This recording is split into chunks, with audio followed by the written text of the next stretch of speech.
Hello, everybody. Appreciate you being here today. This is kind of in lieu of our normal end of the week press conference because unfortunately I will not be available tomorrow, but I wanted to make sure that we had the opportunity while I was here to update you all on what's been yet another really productive week in the General Assembly. Let me say I think there is a higher level of coordination happening back and forth between the House and the Senate this year than I have ever seen before.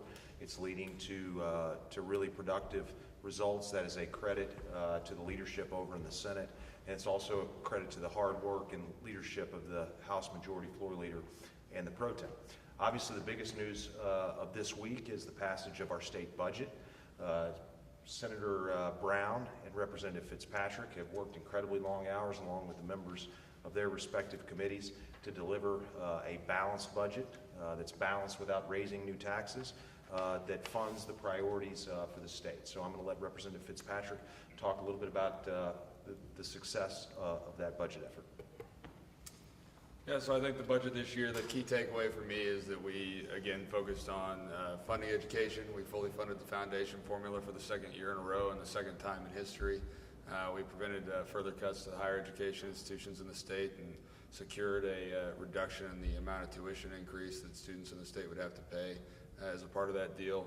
The Senate and us, I think we worked really well together this year. I want to thank Senator Brown for his partnership on that side of the building and crafting a budget that is very balanced. We did set money aside again for unplanned expenses, which will hopefully insulate against the potential need for any type of withholds. I feel with where we are revenue-wise at this point in the year and the level of appropriations that we agreed to, the need for withholds is hopefully not going to be there this year.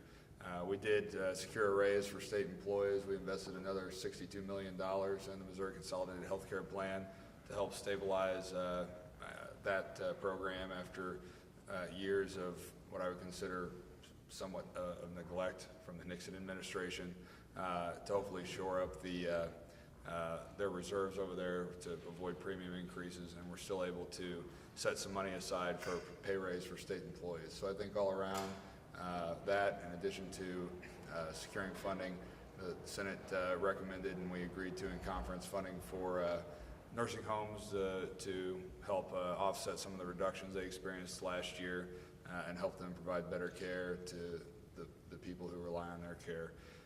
So I think all around it was a great budget. I think it's a bipartisan budget, a budget that really every member should be able to go home and be proud of.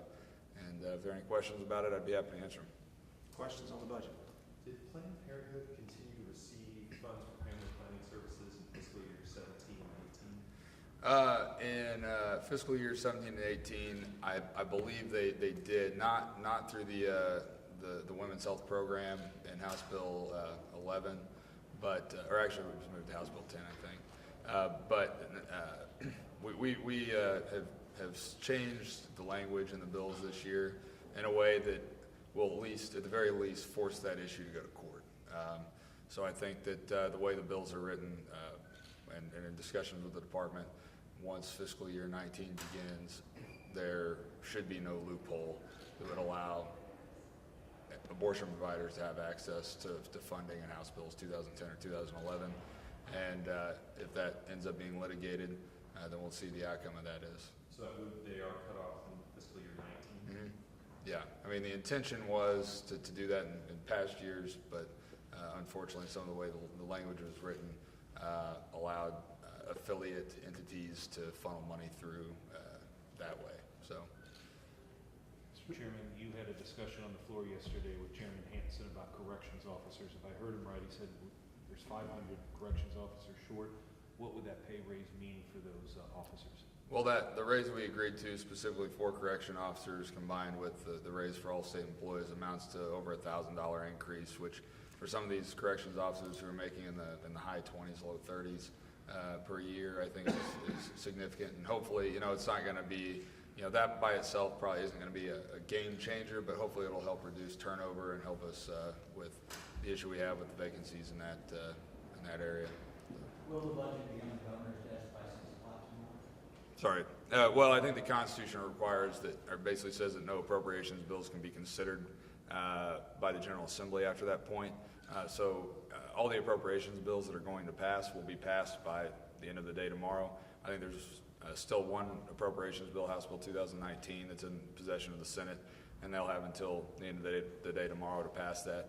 As far as delivering them to the governor goes, that's a decision for the Speaker of the House and the Pro Tem of the Senate to make when that will take place. Mr. Speaker, is there any reason not to send the budget bills to the governor at their earliest convenience? Our intention is to follow our normal order of business. The normal order of business on the budget bills is just like the other substantive bills. The things that don't include emergency clauses, and even some that do, we sign regularly on our signing day on May the 30th. So it's my intention, just like we normally do, to be back in Jefferson City and to sign those bills on the 30th of May. Now that the budget has been passed, are there any bills that anyone is hoping to pass in the future? Zero. Everything's done. No, I'm sorry to be a little sarcastic. Yes, the General Assembly has a ton of work in front of it. We have members that are working hard at every single day up here. That's why we're going to be in session tomorrow. As you all saw, the House worked until early this morning, last night, after midnight. And so our members are going to be spending every available moment that we have until 6 o'clock on next Friday to work on the priorities that Missourians sent us here to do. Well, Speaker, one of the things to do before 6 p.m. next Friday is pass rules of procedure for the special session. Yeah, we're still talking about that and whether we're going to do that with the start of special session or we're going to do that during the regular session. So that's a point of discussion. Will one of the considerations be keeping it a very open process? As from the beginning, I've said we are going to have a fair and open process, and it's part of the investigation. There are elements of that that the committee has had to do privately, but as we move into the special session, those things will be conducted in a very open and transparent manner. Is the committee going to be issuing more subpoenas, say, to low-income housing developers or to Scott Haahr? I'm not going to get into the specifics of what the committee is doing with their investigation, but I will say the committee has interest in talking to all of the entities that have been affiliated with this story. Will developments in St. Louis with regard to criminal proceedings affect the pace at which you proceed here? We have a separate and independent process. It's been a separate and independent process from day one, and it will continue to be a separate and independent process. And Mr. Speaker, Brian Hausberg was told that this is the biggest budget in the history of the state. Is that true? Yeah, well, it is the largest budget in the history of the state, and that's because we've been experiencing good economic growth, and Missouri's economy is on stronger footing than it was in years past, and that's a credit to the hardworking men and women of Missouri who are helping to grow our state's economy, but it's also a credit to the conservative policies that we've put into place to make a more favorable business environment. So we're really excited to be able to fund the state's priorities at the level they were funded this year without asking Missourians to pay a dime in new taxes. Is there a tentative schedule yet for the first week of special session as far as meetings or first full floor session? There's not at this point. That's something we're still working on. And when you're going to call the special session roughly 6:30 Friday? We'll convene the session at 6:30 and we'll start at that point, but in terms of schedule and the things that are going to flow next, we haven't set those things in stone. Should lawmakers expect to not leave town too soon or be prepared to come right back? Look, we're going to start the special session at 6:30 on next Friday. The schedule and when members will need to be here and when they will have a little bit of time off is yet to be determined. Mr. Speaker, you talked on the floor yesterday, or maybe today, about Kathy Conway, about Craig Redmond, and Kurt Haahr, their impact, if you'd elaborate on that, what they've meant to the budget, their work. Well, I hope to have the opportunity over the remaining days in session to not just talk about those seniors, but also the other seniors that have been a part of this legislative class, both of my legislative class, both Republicans and Democrats. Because the 8 years that this class has had the opportunity to spend up here, I think has been remarkably successful. And those individuals, including the ones you've just mentioned, have had a tremendous impact on the things that the General Assembly has been able to accomplish. But I can say for those 4 individuals you mentioned, their impact on the budget, along with a lot of other seniors, including Marcia Haahr, who's the chairwoman of Fiscal Review, they've had a tremendous impact on our budget process, and the state's a better place for their 8 years of service up here. Is there any specific bills or issues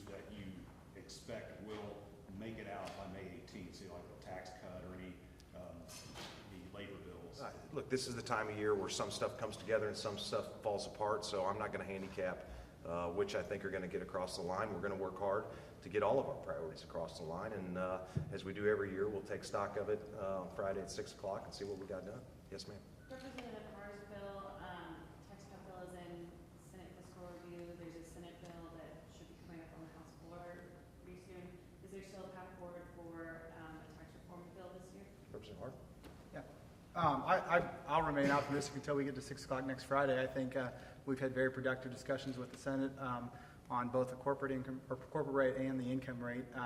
We're now tracking two different bills. Like you said, one's over in the Senate, and we've got one over here. And so we're going to continue to work on that until 6 o'clock next Friday. And neither of them are in their original form. What do you, What's the priority if it passes here? Just like at the beginning of the year, every bill that we file is going to start in one form, and it's going to get better through the process. At the beginning of the year, when we laid out the House position on tax reform, two of the pillars we talked about was an income tax reduction and a corporate tax reduction, and that's what these bills both focus on. Probably more specifically than the initial drafts that both came out. There's not necessarily a road funding component to either one of those, but I still am pretty hopeful and optimistic about what we can accomplish in the next week. Thank you all very much. Are we going to get tonight?